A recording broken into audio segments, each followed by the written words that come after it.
time for GameView, television and video game reviews. And now, Scott Dahl and Roxie Hayes. Bug Fables versus Paper Mario the Origami King. Let's go! That's not what we're doing. What? Are you sure?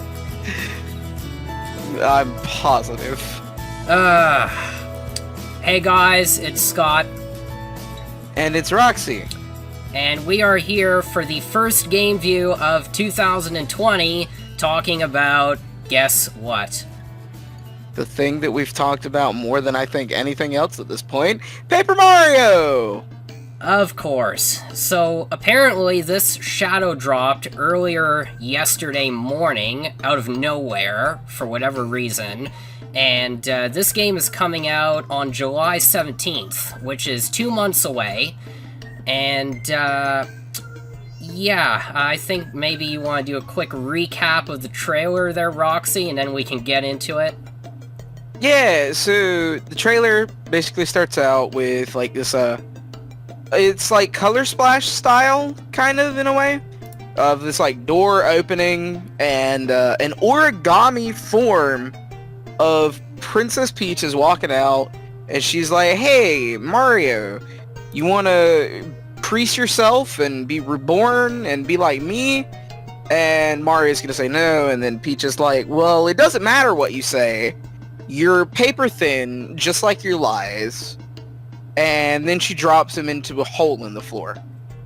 And from then on, it goes to show on the Origami King taking control of basically the entire world, but encasing the Princess Peach's castle in a bunch of ribbons. Meanwhile, a origami form of Bowser is with Mario, escaping from the castle. They get saved by Bowser Jr. There's a giant origami Goomba eating stuff. There's holes in the floor. Mario has arms, the video game's arms. Fun fact, Mario's the next, Paper Mario's the next DLC fighter for Smash Bros. Then there's like a bunch of cutscenes with like a bunch of origami just falling after Mario. And there's like the new battle system, which has like a rotation thing.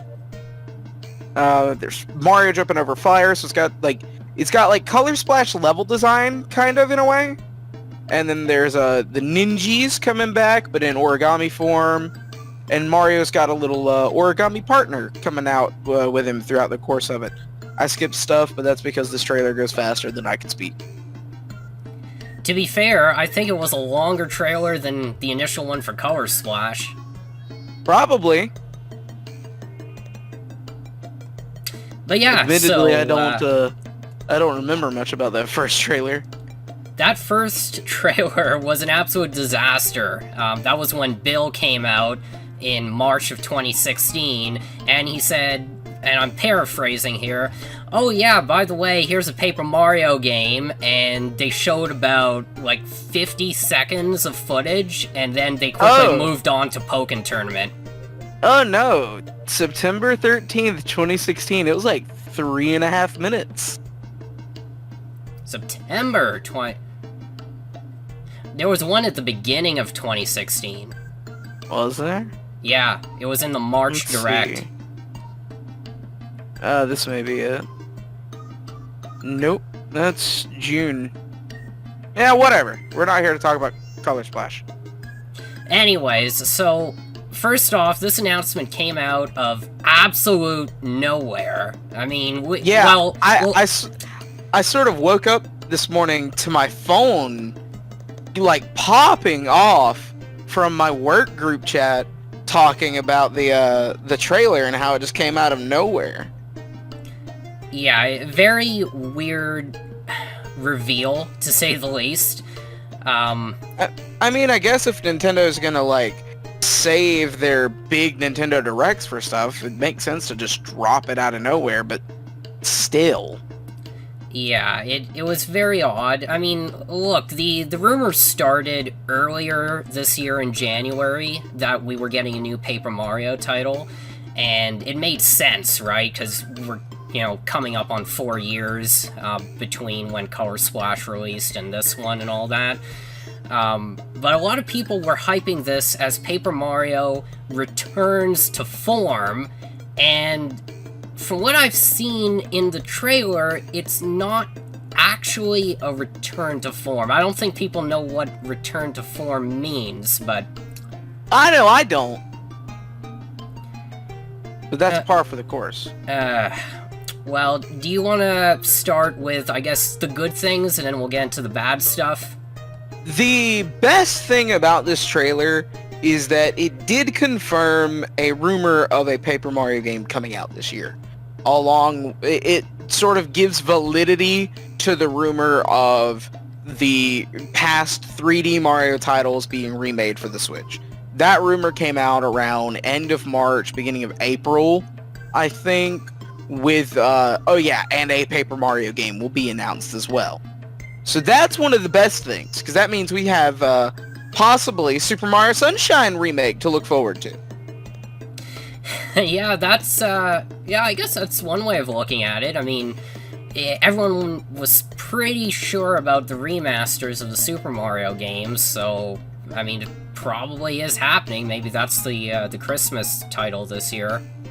It could be. I would be excited for that. But some of the other good stuff, I mean, graphically the game looks honestly just pretty. Yeah, the It graphics... looks like they took Color Splash, which was already a pretty decently looking game, and it just looks like they made it better overall. Yeah, I'd agree. I mean, I never complained about the graphics of Color Splash. I think the transition to HD went a lot more smoothly than I originally thought it was going to be. But at least from this trailer, it looks like they've mastered the HD art style of having everything in paper and cardboard cutouts and origami and all that. I wouldn't be too mad if this is the consistent style of Paper Mario going forward. Yeah, I'm not as big of a critic on the art style as some other people are. Because I know some people really hate the fact that, everything is emphasized as being made out of paper. To me, it looks fine. I mean, have they ever played Paper Mario before? Probably not. It's sort of in the title, you know? Yeah. But, I mean, the thing that I liked the most out of what I saw was the fact that this looks like the most original Paper Mario we've gotten, I want to say, since Super Paper Mario in 2007. Because, Peach comes out right off the bat, drops Paper Mario, we get this whole introduction about how this origami art style is taking over the kingdom. This guy named King Ollie is the new villain, so it's not like another just, run off. It's not Bowser again. Yeah, save the world from Bowser. And some of the characters... In fact, you actually team up with Bowser. Yeah. I think this is I saw a tweet about this earlier. I think this is a thing going forward. Every third Paper Mario installment just has you team up with Bowser. I would not be opposed to that. I mean... Super Paper Mario, Bowser joins your party. This one would be the 6th one. You get Bowser Jr. and Bowser. Yeah. I mean... Yeah, I can see that. I mean, I think it's good to mix things up every once in a while. I mean, having every single game fight Bowser eventually gets stale. Have you seen the 2D platformer Mario games? Oh, yeah. Well, that's why I'm sort of not interested in those anymore. But yeah, even some of the characters that were in this trailer, it goes to show you that there's more creativity. They're not being as strict in terms of only using characters from the Mario universe. I mean, we're seeing some Toads in some different designs, instead of just generic red or blue Toads everywhere. We've got Captain Toad, but in yellow this time. Yeah. That's a whole new character. Yeah, well, there's also that one Toad where, like, Mario's walking through this, what, Egyptian ruin area, and... That's the one I'm talking about. Yeah. It's just Captain Toad, but yellow. Captain Toad normally has the red on his head, but that one specifically, the one you're talking about, is yellow. It's still a nice touch, right? Because, I mean... Yeah, and I mean, we also get to see, like, these new bosses look really unique and creative. Like, I'm looking at one right now, it's like, it looks like a huge thing of yarn just rolled up together. There was a giant origami turtle. I think at one point you get to fight a giant Cheep, I hope. I mean, I see Mario fishing it out of the thing, but no idea what happens with it. Yeah. Well, you can clearly see that this is a step forward in the right direction. And the world, or like the quote-unquote world area, each one looks like fully fleshed out, new, and like super pretty. Like at about, a minute and a half into the trailer, you see Mario going through like a deserty area, and you get to like an oasis or something that's like full of neon light. So it's like a casino park from Sonic. Yeah. Now, definitely the art style in the world, I can't argue with those. I mean, they look fantastic, and, if this is the new art style going forward, I'm fine with it. We get to see the return of Ninjas. We haven't seen Ninjas in, like, a long time.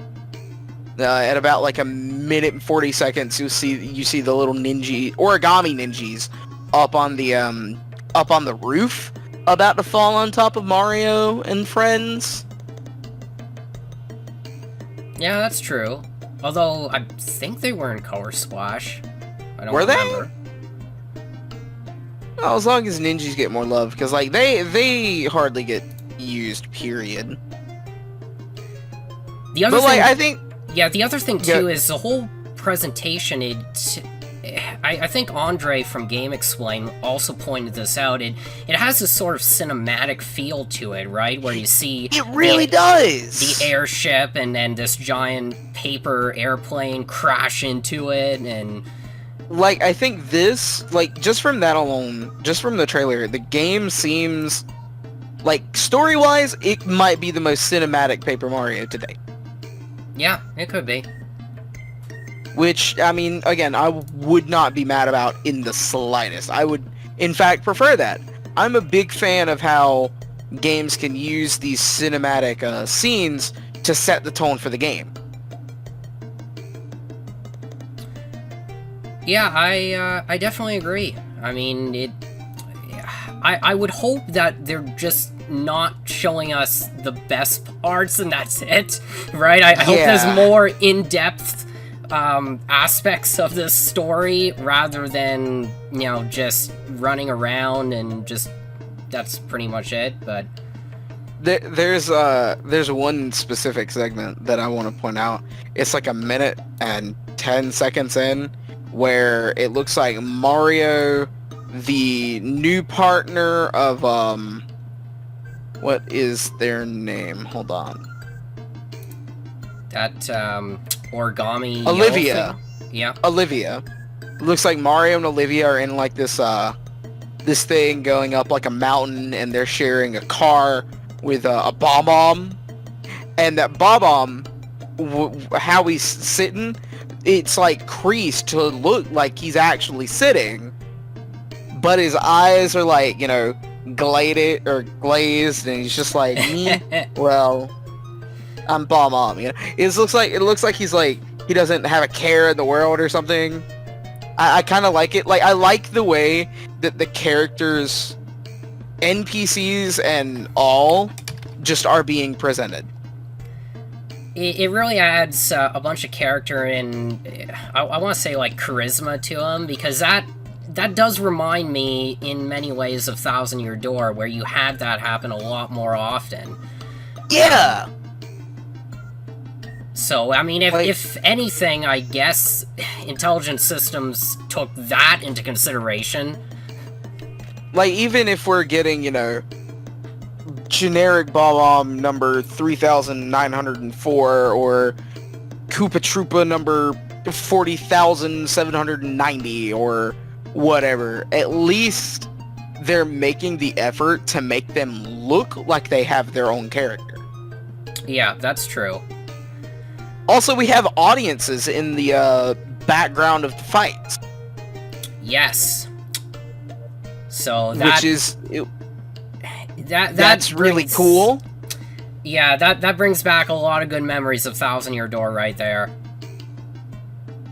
Like, I like the idea of returning audiences, because, like, I get why they weren't in Super Paper Mario, because that game wasn't turn-based. You couldn't really have an audience in that. You had, if you did a stylish move, you know, you'd have a bunch of things come up on screen, but that's not the same as an audience.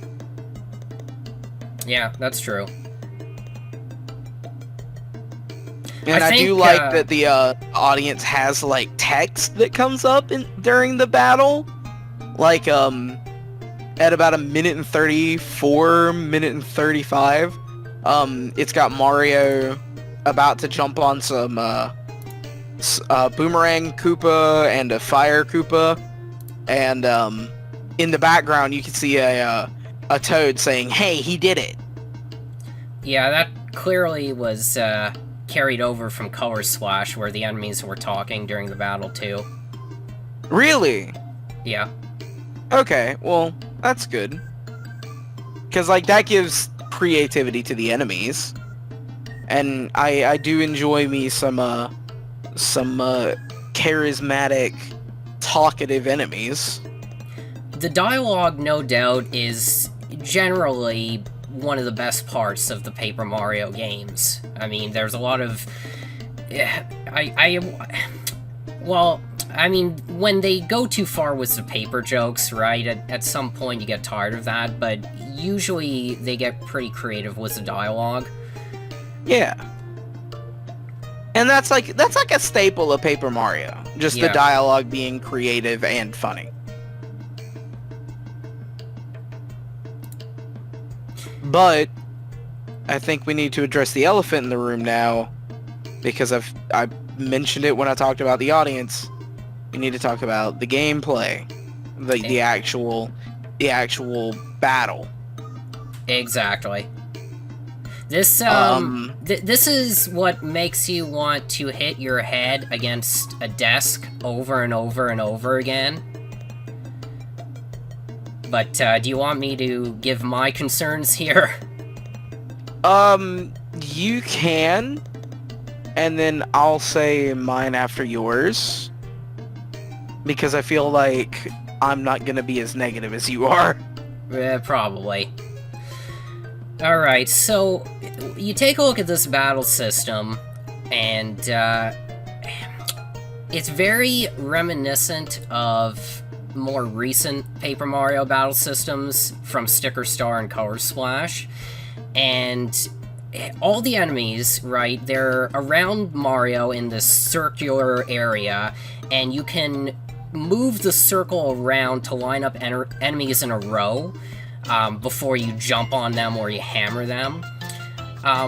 But again, this is like a very simplified battle system, and I made some notes here. So during one of the trailers, they actually show Mario fighting a bunch of Goombas, and some of the commands that you see on the screen, the battle system, apparently there's this time limit in the top right corner where you have a certain amount of time to move and rearrange the enemies in the ring before you can actually choose your command to attack them. And if you hit the plus button, you can actually extend that time limit with coins. If you hit X, you can get a hint. I don't know what that is. The Y button... I assume a hint would just be, you know, giving you an idea on what the enemy could potentially be weak to if there's an elemental weakness to an enemy. it could. If you hit the Y button, you can cheer, so I guess that's the audience cheering you on. The B button runs away from the fight, which is a little odd, because I can see some people accidentally hitting B and then just running away. Minus brings up a help menu. L and R allow you to rotate the wheel during the time limit. The L stick allows you to select which ring you want to move and rotate. The R stick allows you to move the camera around, so sort of like a 3D effect. And then, of course, A button to decide. Also, on the left side, once you've rotated the rings in the correct position, a menu pops up, and there are two categories at the top, apparently, weapon and item, and then under the weapon character, or category, you see Mario's shoes, and then there's like Mario's hammer, and then you can hit the A button to use it, and then perform action commands on the enemies. What else? Now, while we're talking about the weapon specifically, I do want to point out, it does not look like there is any form of card system, or that you have to do any kind of special thing for the jump or the hammer. It's just, you press the jump button or you press the boots and then you jump. Or you press the hammer, you use the hammer. It doesn't look like you're forced to use that stupid card system. Yeah, that single-use attack system that was in both Sticker Star and Color Splash. It looks like they finally ditched it, thank God. Which, I want to point out, this could lead to something that was shown off in the main trailer, where Mario is using a move called Shiny Boot. Yep. Which he's using to jump on the booze. Now, we don't get to see the selection process beforehand on that, but if you look at the Shiny Boots icon, it's got like a gray box with a red ribbon on it. That could be an indication of like a upgraded boots for Mario, like similar to the super boots from Thousand Year Door. Or it could end up being some form of badge system that we just haven't seen yet, or it could end up being, a card system that we just aren't being shown. That's true. A couple other things that I noted as well here. So, after you select your attack, there's a message that pops up. I don't know exactly what it says, so I don't know if it's just explaining the action command or saying, like, you could do something else. There is the good part of the audience, like we mentioned before. I don't know if they're going to take it to the point where the audience starts throwing things at you. I hope so. That would be great. That would be beautiful. Because if that's the case, the audience being there and the audience saying stuff while you're fighting the enemies, if the audience, wants to throw like a mushroom at you, that would be a return to form for Thousand Year Door. Yeah, exactly. Which would be, how the rumor was stated originally. But you see, what I want is for them to throw a rock at me, and then I hit the A button, and Mario goes out and pummels that Toad or that evil guy with his hammer. Yeah, that would be funny. Like, if that happens, that would be cool. I'm not gonna lose sleep over if that's not in the game or not, but it would be cool if it were reintroduced into the series. Yeah. But here's my biggest problem with this battle system, and this may be way too early in the game, and of course this is only the initial trailer, so we don't know everything for sure, but I've noticed three main problems with this. Number one, in all of the battles we've seen so far, it's only Mario. So again, no partners. Number 2, if you notice when Mario jumps on the Goombas or on the Boos, coins appear, so no star points, which leads me to believe there's no EXP system again, no level up or anything like that. And 3, the same stupid targeting system from Sticker Star and Color Splash, where, okay, it's a little bit better because you can rotate the wheel and put the enemies in a line, but if you make a command, you have to attack, like, all the enemies. You can't just pick, specific ones. So, for example, if the first enemy is a Goomba, but then the second enemy is a spiked Goomba, well, obviously you're not going to jump because you can't target the non-spiked ones. You would end up hitting all of them.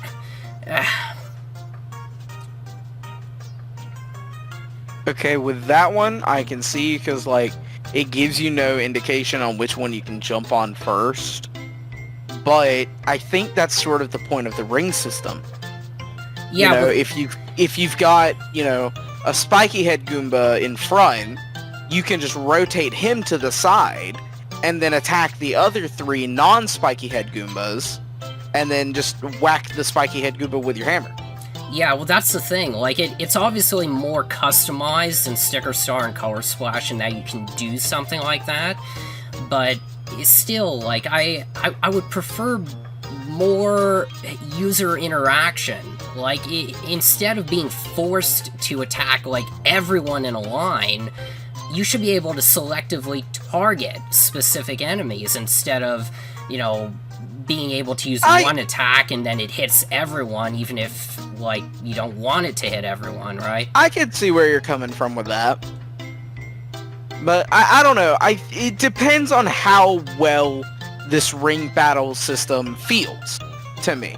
Yeah. Because, I mean, that would be your way of selecting which one you wanted to jump on or attack. And the other thing, too, is... Granted, where are the HP bars?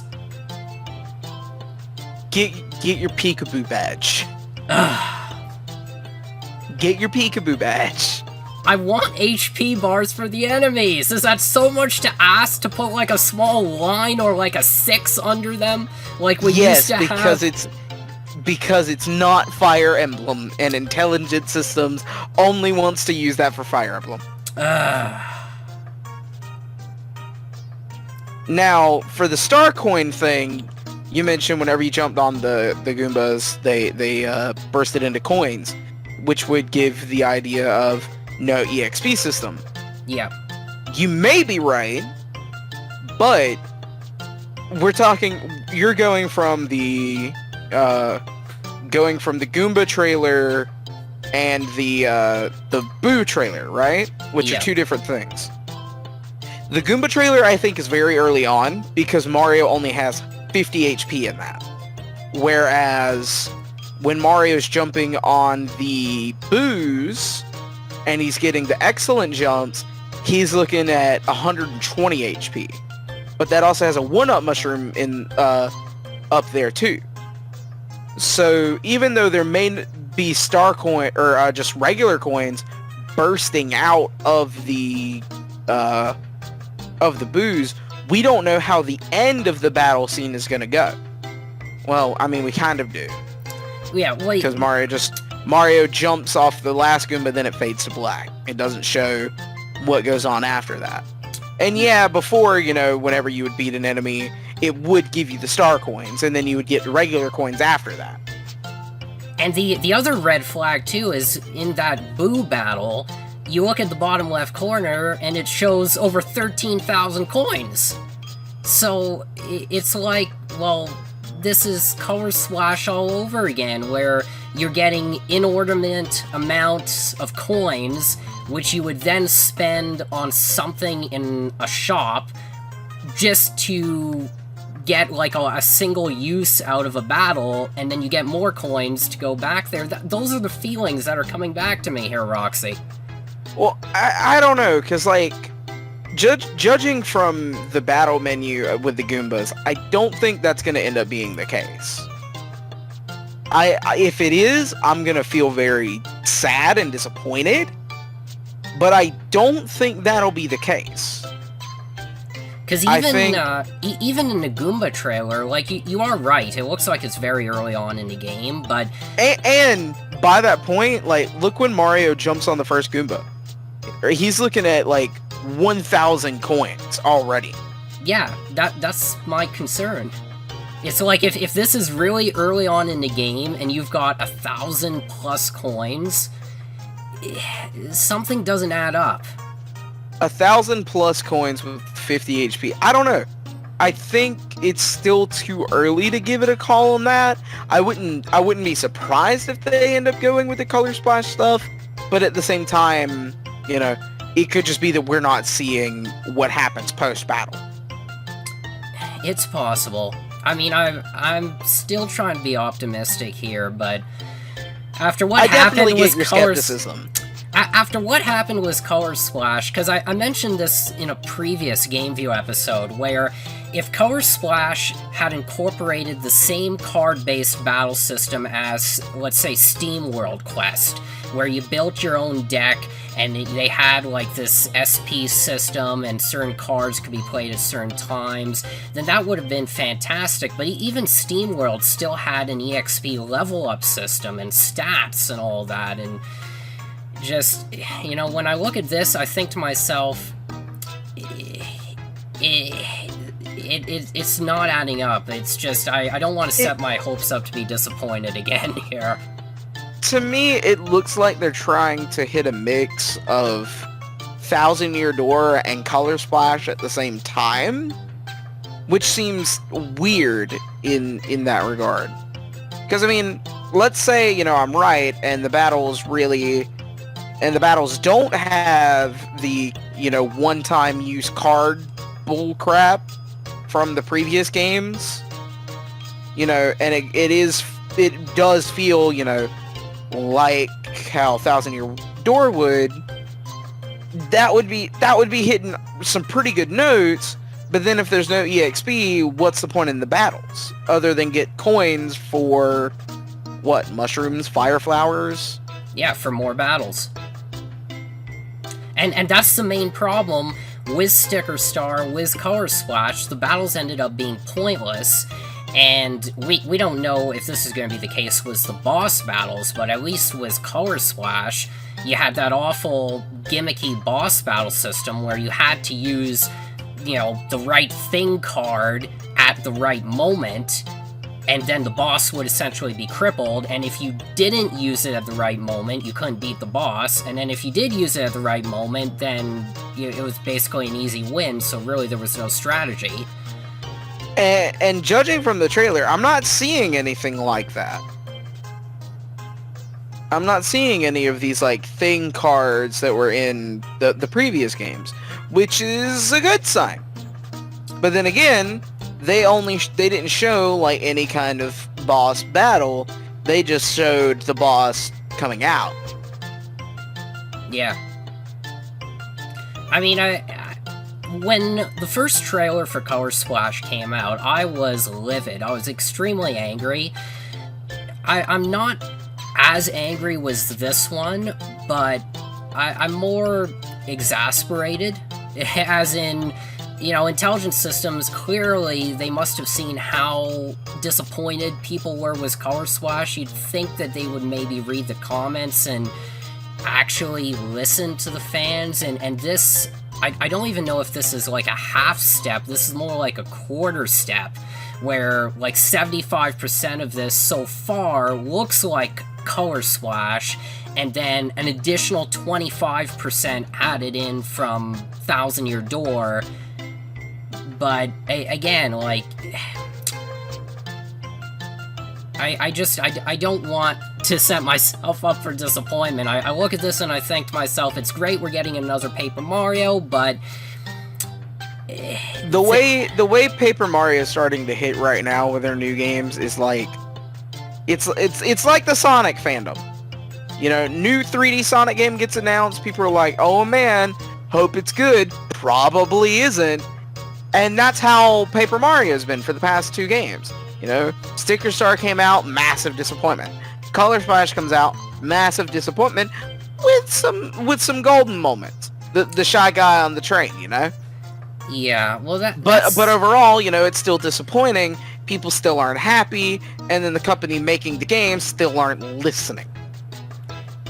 It's like this level of being tone deaf, almost, right? Like, at some point, you're designing a product or a service for a specific group of people, and the people are telling and shouting at you, saying, hey, this is what we want, we're willing to pay for it. But then the developer or the creator of the product is like, no, you know, we know that's what you want, but we don't care, we're just going to do whatever we want anyway, and because Mario is on the title, it's gonna sell well, so screw you, and, you know, this is what we're gonna do.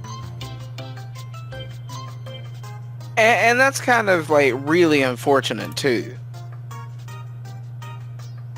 See, the other things, too, that make me very weary, not weary, wary of this game. Again, like, dropping the announcement on their YouTube channel and on Twitter, just out of nowhere, right? Like, you want to build up hype for any game. This just, you know, literally putting it out there, announcing that's coming out in the middle of July. Now, okay, I mean, people are dealing with the whole situation in the world at the moment, but, like, if this was a big game, don't you think they would have put it, you know, closer to Christmas, like October, November? You know, don't you think they might have... Okay, I don't think they would. And the reason why is because right now, people need entertainment now more than ever. People need to take their mind off stuff. That's why Animal Crossing sold so dang high. You've got people who've never heard of Animal Crossing getting Animal Crossing. Because of the situation in the world being so depressing that people need entertainment. They need an escape. They need something to, you know, they need something fun. And with Nintendo specifically, after Animal Crossing, what did they have come out? Well, they had the Sword and Shield DLC in June, and... Yeah, we saw that slide that they put out, which basically talked about Xenoblade, Clubhouse games. Yeah, Xenoblade. But that would be the biggest game, and not everybody's going to want to get that. Like, you look at a common person, like a common family, and, you know, maybe 8 out of 10 of those families aren't going to know what Xenoblade is. Those kids aren't going to know what Xenoblade is. But if you say Mario, people can be like, oh man, Mario! Heck yeah! And so, like, I think the release date for this Paper Mario game is a good release date. What I don't think was a good idea was them giving the reveal trailer and announcement trailer 2 months before release. Like, didn't we have a direct in March? Yep, at the end of March. Why not reveal it then? I feel like this game could have actually generated hype if it had been announced in March, instead of just it getting thrown out like this. Because this gives people little to no time to like sort of think if they want to pre-order it, unless Nintendo fully plans on just like pumping out everything they can to get hype for this game within the next, you know, couple of months. Because you've got Xenoblade coming out this month, Sword and Shield DLC Part 1 next month, Paper Mario in July. They're trying to hit every month, but with hitting July, they sort of failed on it because it wasn't announced prior. I see what you mean. The way I look at it, though, and I could be wrong, but I don't know necessarily how confident Nintendo is in this game. Because if I don't think they're confident in it at all. If they were, this would be shown back in March, right? Like, you wouldn't just drop this announcement out of nowhere. There would be like a build-up of hype and trailers and maybe like some sort of interview with the developers, not just dropping this in the middle of a week and saying, oh yeah, by the way, this game's coming out in 2 months. The only other explanation I can think of for them, not showing this sooner and showing it when they did, is E3 was effectively canceled. It's not happening this year. There was the rumors of Nintendo's, what would have been their June Direct getting delayed. With that June Direct getting delayed, they can't announce what they wanted to announce, which would have probably been Paper Mario announce in June, release in July. That more than likely would have been their plan, but without the Direct happening, I think this sort of validates, no Direct in June. Nintendo's just gonna drop whatever they want on us whenever. I wouldn't be surprised if because of this, in 2 weeks, we get a Breath of the Wild 2 trailer. Yeah, that's true. But you see, even if they had done that, right, I still feel like it would have been way too close. It's definitely way too close. Having a Direct in June and then saying, oh, by the way, this brand new Paper Mario game that we have never talked about until now, yeah, it's coming out next month. Yeah. Well, it wouldn't be the first time that they've done it. Remember that the Metroid remake on the 3DS that they made? They announced it at an E3, and then it came out a couple months later that year. It wouldn't be a first. It just always feels so dang awkward whenever they do it. Yeah, it just, again, I feel like this is a Color Splash situation where, they're not confident it's going to do well. I don't know if Nintendo has any say over how Paper Mario games are developed. I would like to think that they'd have some say in the matter, but I'm sure they do, considering it's, their IP. Yeah. Now, there is one thing that I do find suspicious as well, and this could be pure coincidence, but going back to the start of tonight's episode, if you'll recall, Bug Fables, it came out last year on Steam. Preload for Bug Fables just started earlier yesterday, and coincidentally, preload for Paper Mario, the Origami King, also started yesterday too.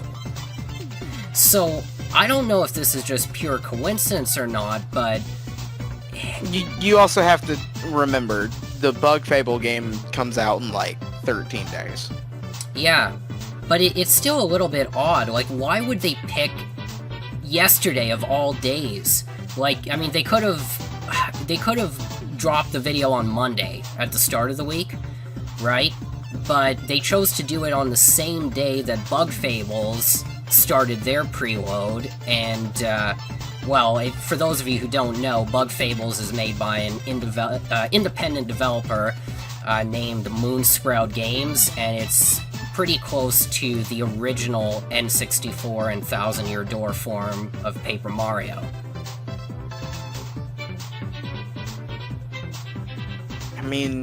Honestly, there's no telling what Nintendo's thinking. Nintendo does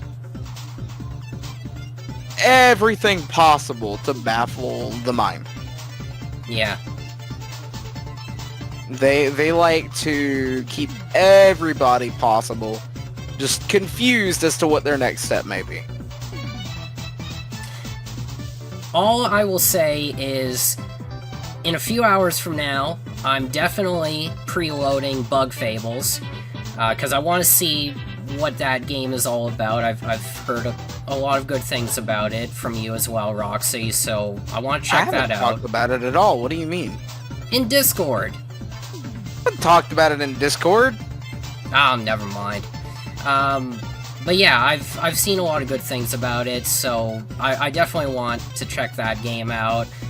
I'll probably preload Origami King as well. Well, you let me know how that is, because I'll still buy games day one, but it'll be games that I know are going to be good. Yeah. And when it's something like this Paper Mario game, I'm too skeptical to try and even pre-order it. I would rather see how the reviews of it end up going, and then go from there. I mean, never base a purchase on a game solely off of, reviews, but reviews do help. Yeah. Well, I mean, if you're gonna get it, you can tell me how it is. Yeah, I'll definitely get it, because I have to keep an open mind on these things. I said the same thing about Color Splash before I purchased that, and, hey, who knows? I mean, remember when Color Splash first came out, they put it up for preload on the eShop, someone messed up, and the game was available weeks before release, so, hey, maybe the same thing will happen this time with Origami King. It could be. I doubt it. That would be a big oopsie, but it could be. Possible. So, I guess we will wrap up by giving our final thoughts on this here. I will go first. I will say that I'm definitely more excited for Bug Fables than I am for Origami King. If I had to give this initial trailer a score, and I want to be optimistic, I'll give it a 5 out of 10. And, I do like the battle music, so, oh yeah, the music's a jam. But yeah, 5 out of 10 for me. We'll see more trailers come out over the next few weeks, and when I finally start playing this game, in 2022. Yeah, well, hopefully I get through Fire Emblem before then, but yeah. I do want to end off on one note here. It's so frustrating to see a developer like Intelligent Systems create a magnificent game in Fire Emblem Three Houses, and yet the same company, but a different development team, keeps wrecking Paper Mario. It's like, it boggles the mind. You want to hit someone with a baseball bat and say, look, you've got one fantastic game, and then you've got one bad game. Get your act together, Kensuke Tanabe, because I know he's involved in this. I mean, they've also released 2 bad games together. I mean, just look at Fates and Sticker Star and Color Splash. Or look at Shadows of Valentia, too. I don't hold that game in high regard, but...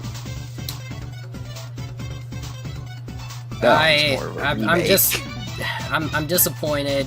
It shouldn't take an independent developer like Moonsprout Games to create a proper Paper Mario game. The studio that came up with the idea should be doing this. I know this is getting into a whole other topic, but it's a similar debate between that independent game, what was it, Temtem and Sword and Shield, where, like, you're seeing independent studios now come out and create these games that, I mean, it takes them like 4 to 5 years because they're a much smaller studio, but they're creating them because there's a demand for them, and you would think that the company that originally created those games would just grasp that.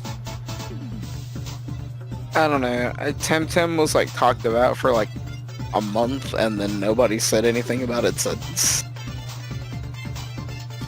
I think part of... I think that goes to show, just how exactly well that went. We'll see. I think part of it is the fact it's not out on the Switch yet, because, like, I think it's targeting a 2021 release. I thought it was out on Switch. No, just Steam right now. I mean, even then, plenty of people playing PC games. Yeah. So what are your final thoughts here, Roxie, and your score? Skeptically optimistic. Like how any game of this nature comes out nowadays, I want to be excited for it. I am unsure. As for like the score, 6 out of 10, I guess. Like, I like the presentation. I'm just concerned with the battles. I don't think Intelligent Systems realizes that to make a great Paper Mario game, it's bringing all the elements together, right? I mean, you can't just have, like, a great story. You also have to have a great battle system. Color Splash had neither. It had a crummy story, and it had a garbage battle system. So, like, this definitely has to be a step up from Color Splash. What can I say? We'll know in 2 months, and after I play through Bug Fables, I'll get an idea as to whether I still prefer the original 64 and TTYD system, or if, by some miracle, Intelligent Systems has come up with this fantastic new battle system in Origami King that should take over the franchise going forward, but probably won't, because in another 4 years, when we get possibly our second Paper Mario game for the Switch, it'll be a completely different battle system yet again. Yeah, probably. But at least we'll probably get a second game on the same system. Yeah, I mean, Nintendo did, like, say recently, we're only hitting the middle of the Switch's lifespan, so... That'll be a first. 2 Paper Mario games on the same console. Though, I mean, I kind of wish Alpha Dream hadn't gone bankrupt, so that we could have had a Mario and Luigi now. I mean, I think Nintendo can still pull that out and make their own without Alpha Dream. It just won't have that Alpha Dream charm. I hope so. Because, turn-based Paper Mario games are just not the same they used to be. Like, even, well, I mean, turn-based Mario games in general. Like, think 3 years ago we had Mario plus Rabbids Kingdom Battle, and I really enjoyed that. I'd like Ubisoft to create a sequel to that. I still haven't finished that. Yeah, your backlog is longer than mine. I bought the gold version of it with all the DLC, because I got it for like $20, and played 1 chapter. When Ubisoft can create a better turn-based Mario game than Intelligent Systems, who has been essentially pumping these out every 4 years. Gonna give some due credit. I played more of Color Splash than I played more of Mario and Rabbids. Really? Yeah. I'm actually shocked. I played a fair bit more of Color Splash than I did of Rabbids. I don't know, there's just something about Rabbids that... I don't know, I just can't get into it. Maybe you should give it another try when you're done with Final Fantasy VII there. And Borderlands 3 and Final Fantasy 14 and then... 3 Houses. Mega Man, 3 Houses DLC. And Sword and Shield DLC. Sword and Shield out. DLC. Finished playing through Pokemon Sword. Alright, well, I guess that about wraps it up for tonight, folks. Yeah. So, here we are. 2020, another Paper Mario title, possibly another disappointment. But hey, we've got Bug Fables to look forward to, and that comes out in 2 weeks. So, yeah. Until next time, I'm Scott. I'm Roxie. And we will see you right back here for another episode of GameView. Take care, guys.